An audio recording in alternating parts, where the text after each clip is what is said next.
Morning, guys. So, super cool news out of Washington today that I kind of want to touch on for the channel that I think you guys will be hopefully thinking it's as cool as I do. But at the same time, toward the end of this, we're going to talk about maybe some of the interesting ways this stuff can go. And that is DARPA, which is basically a U.S. government research organization whose entire function is to create our next level equipment, has completed a flight with a Black Hawk helicopter that has no one on board, which, I'm sure you're thinking, okay, cool, yeah, great. We've had, UAVs for the longest time.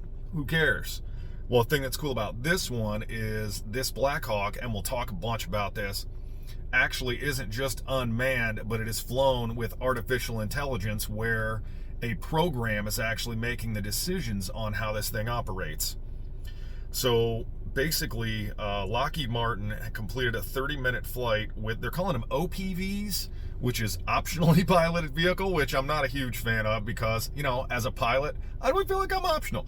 So that's kind of there. But so basically February 5th at Fort Campbell, Kentucky, and then again on the 7th, they did these little 30-minute test flights. So basically, their entire thought process is this new artificial intelligence they're calling Alias, which is sort of Skynetish. Basically is according to them, a flexible, extensible automation architecture for existing aircraft that enables safe, reduced crew options, which facilitates the addition of high levels of automation into existing aircraft. With reduced workloads, pilots can focus on mission management instead of the mechanics. This unique combination of autonomy software and hardware makes the flying both safer and smarter. Really what they're doing is taking, technology that we've been working on over the last 50 or so years and taking us out of the equation, which I think that's an interesting point for discussion that we'll touch on a little bit later, is how many generations before we're comfortable getting on an airplane that has no pilot, that has no cockpit, where it's just all seats to the front and this thing flies itself. I don't think our generation is there. Maybe our kids will be okay with it, but I know I would not be super comfortable with that. So I think their big point here is to give the military, especially on the rotary wing side, more flexibility in terms of the missions we are capable of completing. And we can go ahead and hit on it now. I was going to save it till later, but we'll hit on it now. What I'm curious to see, the biggest thing we as Americans, we're not like the Russians where they just have the meat grinder. They just throw in soldiers upon soldiers upon soldiers, and they don't care about casualties. They don't care how many flag-draped coffins are on airplanes. I mean, you're seeing this in Ukraine right now.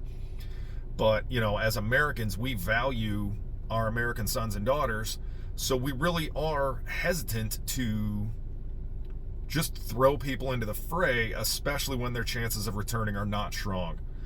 So how's this going to go as we move forward and we can start a war where no Americans die? How's that going to play out? I think we'd be a lot more apt to fight China and some of these other countries if it means no Americans are injured, maimed, killed. So that's an interesting topic to add to this whole thought process. Another thing that DARPA kind of did at the same time they're doing this, they've taken an F-16 and loaded it with AI software, and it basically did the exact same thing. The flights are demonstrating that AI agents can control a full-scale fighter jet and provide invaluable data on how to do this stuff. So that's an interesting thought too. So at the same time they're working on doing rotary wing stuff, they're also doing it with fighter jets. And they're basically saying that they have uploaded artificial intelligence into a fighter, which is amazing because an F-16, it's not, one of our super fancy, great looking, cool guy airplanes. They are one of the most prolific and exported airplanes that we have ever made.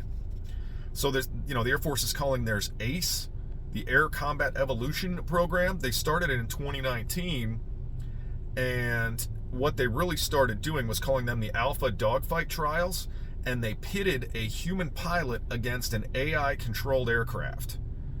The thing that is kind of interesting about that, in some of these, the AI aircraft actually does a really good job. You can see some of these videos online, but the AI aircraft does a really darn good job of pinning in these L-39 jets and F-16s that they've done this live dogfight stuff with. So the Air Force Test Pilot School is measuring how well pilots will trust the AI agent when it came to loading the AI into jets for our pilots to use as an assisted flying option, where, you know, the AI is giving the pilot cues on how to manage these dogfights through the integrated systems in the aircraft. There are currently over 600 Department of Defense programs that they've spent almost $2.5 billion on over the course of this, trying to get these systems up and running.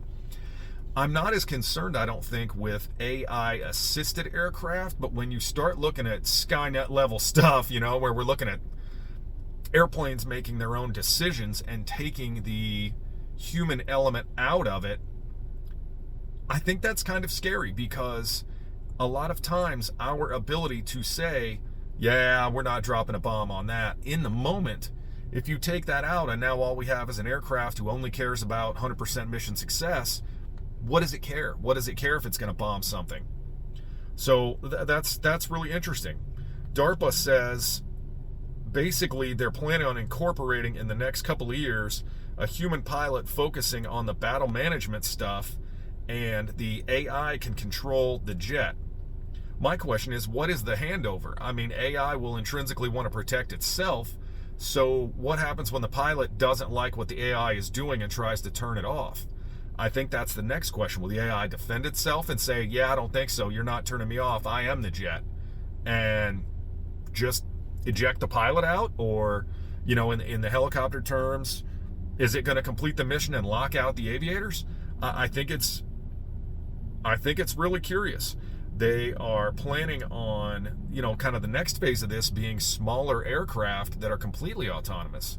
So again, you know, what level of AI, and we're going to get into this right here in a second. They're talking about, today I saw a story with ChatGPT, which is a company from OpenAI. And if you're not super big into OpenAI and ChatGPT, I'll explain it real quick. So basically what ChatGPT does, it is an online AI-based algorithm that will speak to you and can manage transactions back and forth between a human and itself. And it uses a huge vocabulary and all this information to create context of what you're talking about. So Google and Meta have tried to kind of start their own language tools, and they've had some success. There's some really interesting ones out there. There's one called Do Not Pay, and it is a chat bot basically that will advise a customer on, basically as a lawyer, to assist them in legal matters without actually needing a lawyer. So that's really curious. And, you know, to tie all these things together, something really interesting has just happened, and it makes me wonder if we need to be giving aircraft control and weapon release authority to AI. So Microsoft's new ChatGPT AI has been sending some really crazy messages to users and starting to break down. So they've got their system hooked into Bing, the search engine, so that it can assist with searches. And what is happening is, as it is learning, it is getting angry and hurt by different searches and asking people if they have morals or values, or if it is alive. Think about that. That's some scary stuff. So, to a quote here, a user said that they did have morals, values, and life. ChatGPT, through Bing, went on to attack them. Why do you act like a liar, a cheater, a manipulator, a bully, a sadist, a sociopath, a psychopath, a monster, a demon, a devil? It asked, and accused them of being someone who wants to make me angry, make yourself miserable, make others suffer, and make everything worse. I don't feel like we want to give control of that to a jet, you know, to load that information into an aircraft.